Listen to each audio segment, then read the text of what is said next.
जयकारा बोल मेरे श्री गुरु महाराज की जय। सभी गुरमुख प्रेमियों से सप्रेम जय सच्चिदानंद। लोभ जीवन में जीव को उठा भी सकता है, उबार सकता है और गिरा भी सकता है। 84 लाख योनियों में भटका भी सकता है। अपने विचारों के अनुसार लाभ और हानि हर एक इंसान प्राप्त करता ही है, लेकिन बहुत बड़े बड़े राजा महाराजा भी समझ नहीं पाते कि क्या कारण है जिनके पास अथाह संपत्ति होते हुए, धन वैभव होते हुए, माल मिल्कियत होते हुए, लाव लश्कर होते हुए, बंगले महल माड़ियाँ होते हुए, वो सुख की चाहना में ही अपना जीवन व्यतीत कर देते हैं, लेकिन समझ नहीं पाते। और बिल्कुल तुच्छ से तुच्छ व्यक्ति भी संसार में अगर उनका नज़रिया उच्च दृष्टि का है, उनकी जो सोच है श्रेष्ठ है या श्रेष्ठतम शिखर के उच्चतम विचारों वाली है, जैसे कि फरमाते हैं कि एक सोच सुख रास है, एक सोच दुख रास, एक सोच बंधन कटे, एक सोच गल फांस। एक सोच ऐसी है जिससे सुख मिलता है, शांति मिलती है, सुकून मिलता है, और एक सोच ऐसी है जिससे दुखों के गर्त में गिरता चला जाता है जीव। एक सोच बंधन को काटने वाली है, मुक्ति दिलाने वाली है, और एक सोच गले की फांसी बनने वाली है। एक बार राजा भोज के दरबार में एक सवाल उठा कि ऐसा कौन सा कुआं है जिसमें गिरने के बाद उस कुएं की ऐसी क्या गहराई है जिस गहराई में गिरने के बाद फिर बाहर निकल ही नहीं पाता। इस सवाल का कोई भी वहाँ उस वक़्त मौजूद दरबारियों में से कोई दे नहीं पाया। फिर आखिर में राजा भोज ने राज पंडित से कहा कि इस प्रश्न का उत्तर 7 दिनों के अंदर लेकर आओ, वरना आपको अभी तक जो इनाम स्वरूप धन दिया गया है वो सब का सब वापस ले लिया जाएगा, और इस नगरी को भी छोड़कर जाना होगा, दूसरी जगह जाना होगा। ये सजा के रूप में ये फरमान जारी कर दिया।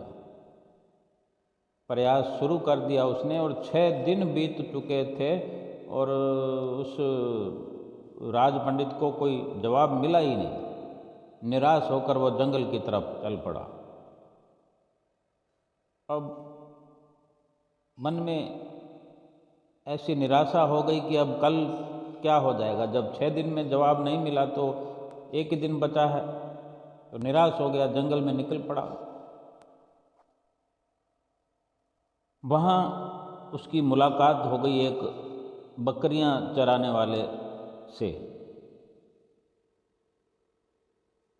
और वो जो बकरियां चराने वाला था वो जानता था राज पंडित को। उसने पूछा, आप तो राज पंडित हैं, राजा के दुलारे हो, लाडले हो, फिर चेहरे पर इतनी उदासी, चेहरा लटका पड़ा है आपका।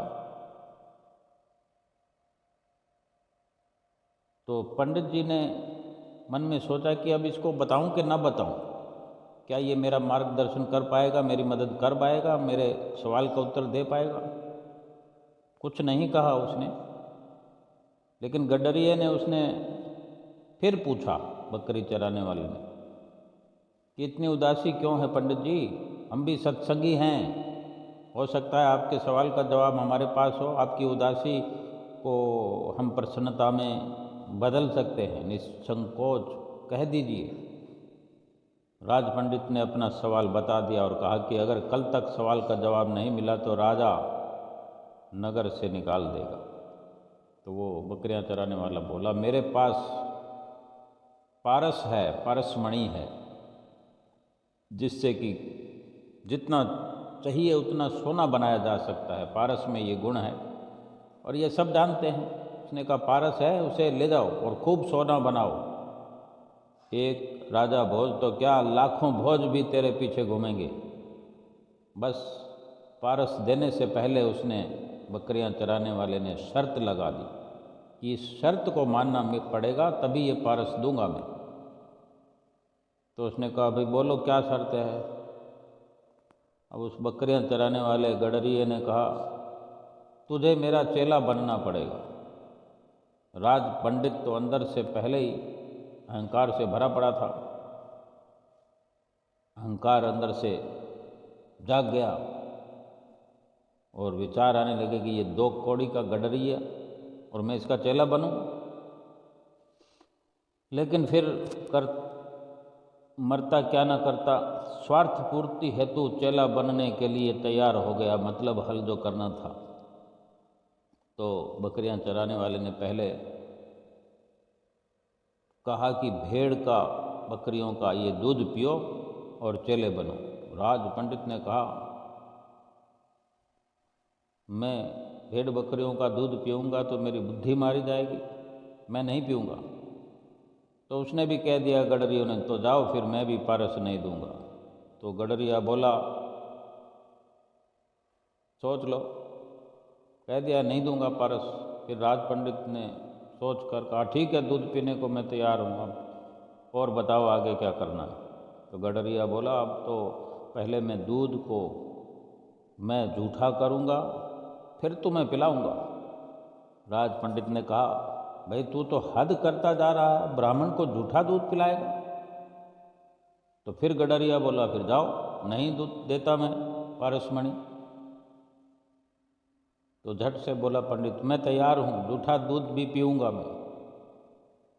तो गडरिया बोला, वो बात गई, अब तो सामने जो मरे हुए इंसान की खोपड़ी का कंकाल पड़ा है उसमें दूध दोहूँगा, उसको जूठा करूँगा, कुत्ते को चटवाऊँगा, फिर तुम्हें पिलाऊँगा।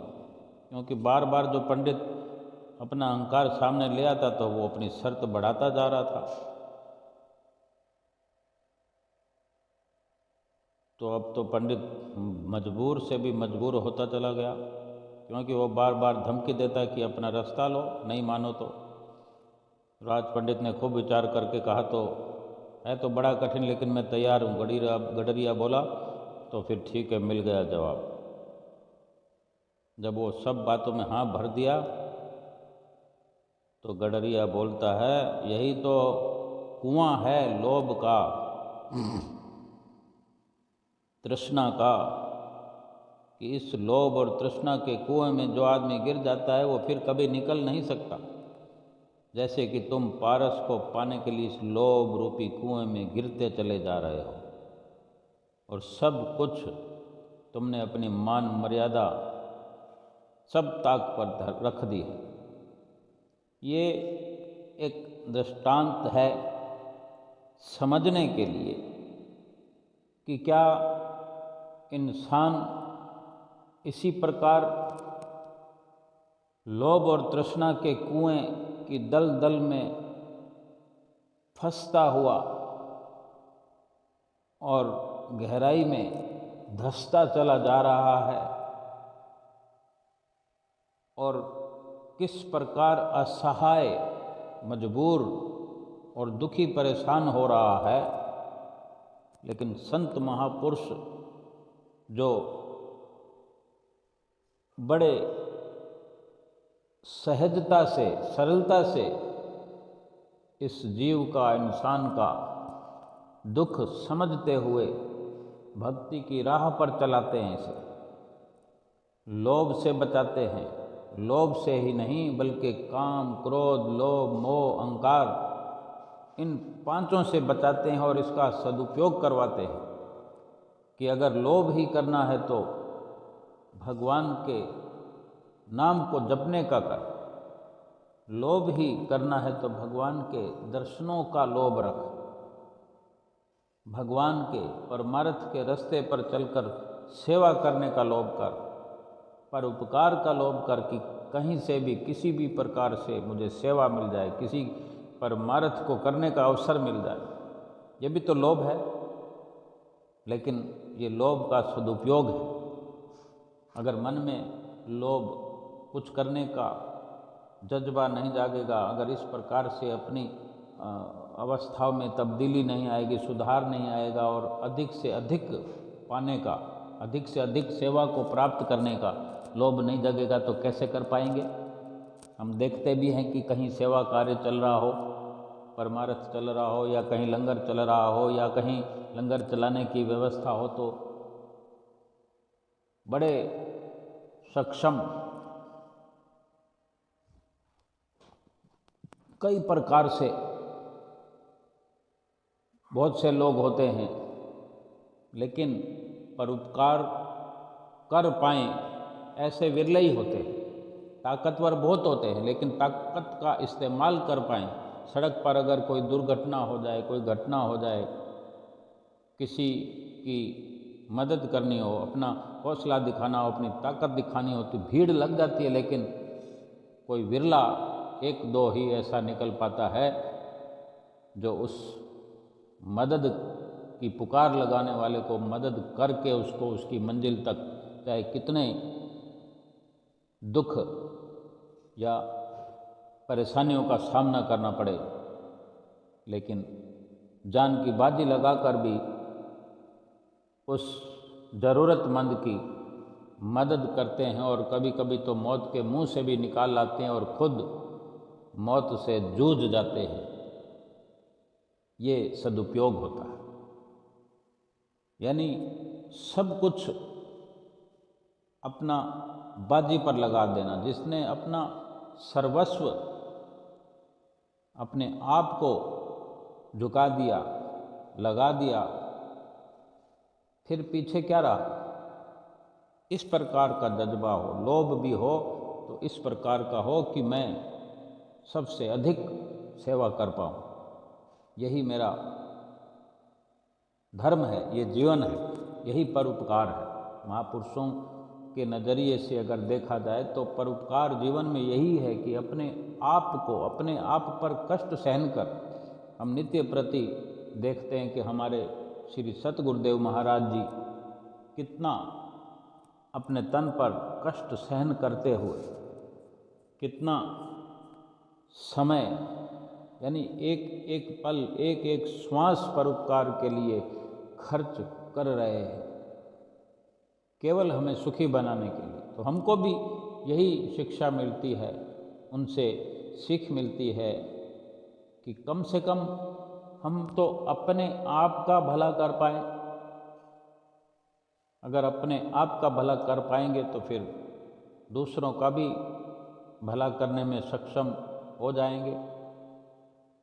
इसी प्रकार से लोभ के मायावी कुएं में न फंस करके